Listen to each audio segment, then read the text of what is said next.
নমস্কাৰ দৰ্শক, মোৰ ফালৰ পৰা আপোনালোকক সকলোকে ৰঙালী বিহুৰ শুভেচ্ছা যাচিলোঁ। আজি মই ঘৰৰ চাৰিওফালে শাক বিচাৰিবলৈ ওলালোঁ। সেই কলৰ পাতখিনি কাটি ল'লোঁ। আজি মই ইয়াতে ভাত খাম। তাৰ পিছত মায়ে মোক মৰিংগাৰ পাতখিনি কাটি দিলে। সিটো হ'ল ধংকুলা শাক। ৰাভা দি আমি ধংকুলা বুলি কওঁ। অসমীয়াত দি কি কয় সেইটো নাজানো। সেই শাকটো এতিয়া পোৱাই নাযায়। সি এটাই গছ আছিল, তাৰ পৰাই মই তুলি ল'লোঁ। পদিনাও মই পাৰি ল'লোঁ চাটনি বনাবৰ কাৰণে। আৰু আহিলোঁ মই টেঙেচি টেঙা পাৰিবলৈ। ৰাভা দি তাক আমচেংৰি বুলি কয়। আকৌ মায়ে মোক কচুৰ পাত কাটি দিলে। গছত দুটামান সৰু সৰুকৈ কেৰেলা লাগি আছিলে, তাকো খৰি ল'লোঁ। চাটনিত দিবৰ কাৰণে তাজা জলকীয়া কাটি ল'লোঁ। মায়ে কাঠল কাটি দিছে। মোৰ মায়ে কাঠল কাটি বৰ খুচি হৈ আছে চাগে। মই গৈ আছোঁ টেঙামৰা পাৰিবলৈ। টেঙামৰা গাছবোৰ শুকাই গ'ল জানো? ফুল পাৰিলোঁ, পাত পাৰিলোঁ, অলপমান পালে হৈ যাব দে। এতিয়া ভাবি আছোঁ নিম তিতাবোৰ কেনেকৈ পাৰিম ইমান ওপৰত।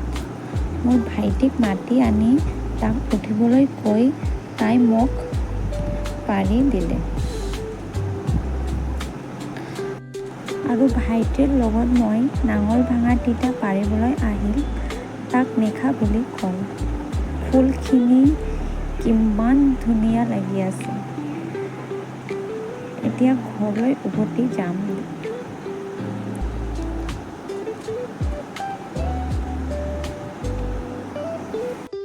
সেয়া মোৰ গোটেই শাকবোৰ, 7 প্ৰকাৰৰ শাক জমা কৰিলোঁ ঘৰৰ চাৰিওফালৰ পৰা।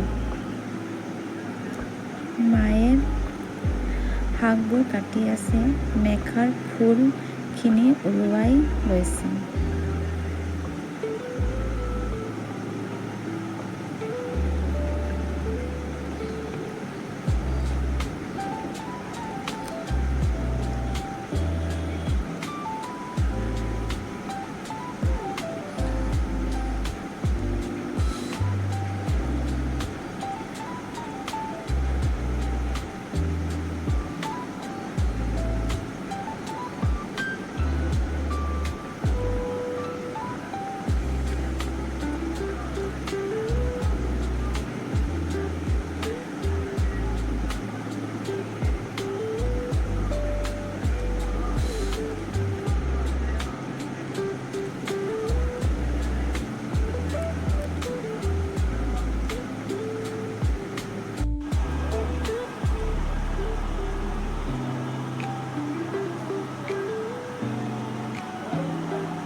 গোটেইখিনি শাক ধুই পিনে ৰেডি কৰিলে আৰু কাঠল বইল কৰি দিলোঁ।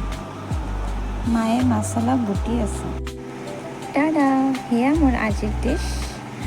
আলু মাছৰ কাৰী, কাঠলৰ চব্জি, ভাত, সৰু মাছ ভাজি, পদিনা চাটনি আৰু 7 মিক্স ভাজি আৰু এইটো হ'ল মেখা। আৰু লগত মিঠাৰ কাৰণে জেলেপি দিছোঁ দুটামান। এইটো পানী। আজিৰ মোৰ ভিডিঅ' সেইখিনিয়ে। ভাল লাগিলে লাইক, ছাবস্ক্ৰাইব কৰি দিব। হেপ্পী ৰঙালী বিহু।